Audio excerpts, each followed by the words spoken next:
अजगर बना पति। त्रिपुरा के पहाड़ी अंचल में दो सुंदर बहनें रहती थीं।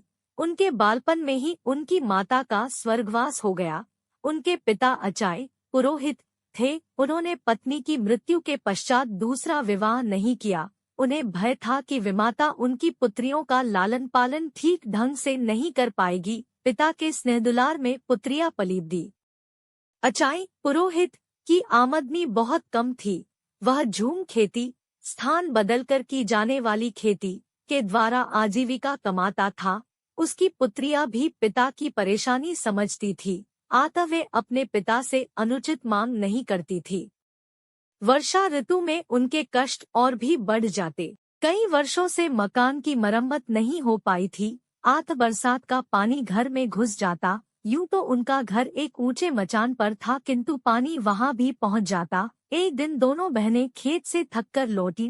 पूरे घर में पानी भरा हुआ था। छोटी बहन के मुंह से आन निकली। वह तड़प कर बोली, दीदी अब हम क्या करें? ठहरो, देखती हूँ, शायद कुछ मायदूर भात का बना त्रिपुरी भोजन पड़ा होगा, अभी उसे खाकर ही भूख मिटाते हैं, कहकर बड़ी बहन ने सांत्वना दी। बड़ी बहन ने थैला टटोला, किंतु खाने को कुछ नहीं मिला। सब कुछ बरसात के पानी में भीगकर खराब हो गया था। उसकी आंखों में आंसू आ गए। छोटी बहन का दुख वह सह न सकी। उसने प्रतिज्ञा की कि मैं उसी को अपना पति मानूंगी जो मेरे घर को संवार देगा। जिस तरह सबके कष्ट दूर होते हैं, उसी तरह वह दुख भरी रात्रि भी बीत गई। अगले दिन जब दोनों बहनें घर लौटीं तो घर की कायापलट देखकर दंग रह गई। सारे घर की मरम्मत की गई थी तथा खाने पीने का सारा सामान भी मौजूद था। इतने खाद्य पदार्थ उन्होंने पहले कभी नहीं देखे थे। अचाई ने भी घर का परिवर्तन देखा तो उत्साह के साथ बोला, हो न हो, यह तो वनदेवी की कृपा है। उससे तुम लोगों का कष्ट नहीं देखा गया, इसलिए उसने हमारी सहायता की है। पिता तो भरपेट खाकर सो गए, किंतु बड़ी बहन उनके अनुमान से संतुष्ट न थी। वह चांदनी रात में बाहर आकर खड़ी हो गई। तभी उसकी नजर एक विशालकाय अजगर पर पड़ी। वह अजगर उनके घर से निकलकर जा रहा था। बड़ी बहन ने उसी क्षण निर्णय ले लिया कि वह अजगर को ही अपना पति मानेगी।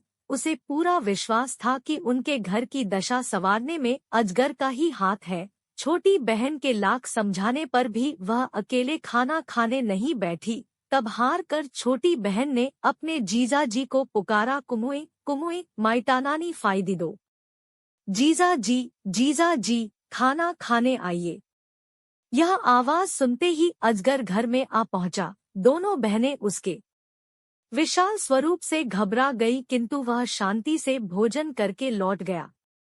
यह क्रम काफी समय तक चलता रहा।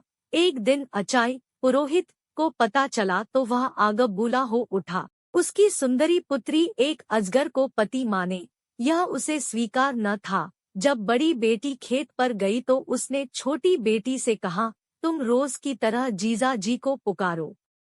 छोटी ने समझा कि शायद उससे मिलना चाहते हैं। उसने फिर हाक लगाई, कुमुई कुमुई माइटानानी फायदी दो। अजगर जो ही मचान के पास पहुंचा, आड़ में छिपे अचाई पुरोहित ने तेज हथियार से उसके टुकड़े टुकड़े कर दिए। छोटी फूट फूट कर रोने लगी। बड़ी बहन ने जब अपने अजगर की मृत्यु का समाचार सुना तो वह दुखी हो गई।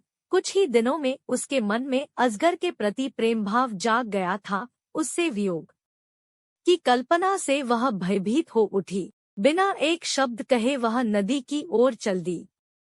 छोटी बहन भी उसके पीछे चल दी। बड़ी ने आंखें बंद की और रोती रोती नदी के पानी में उतरती चली गई। बेचारी छोटी उसे पुकारते रही, मत जाओ दीदी, मत जाओ दीदी। बड़ी बहन जो ही नदी में उतरी तो सीधे एक राजभवन में पहुंच गई। जल के नीचे इतना सुंदर महल देखकर वह दंग रह गई। प्रवेश द्वार पर उसका अजगर पति स्वागत के लिए खड़ा था। उसके बाद वह वहीं सुखपूर्वक रहने लगी।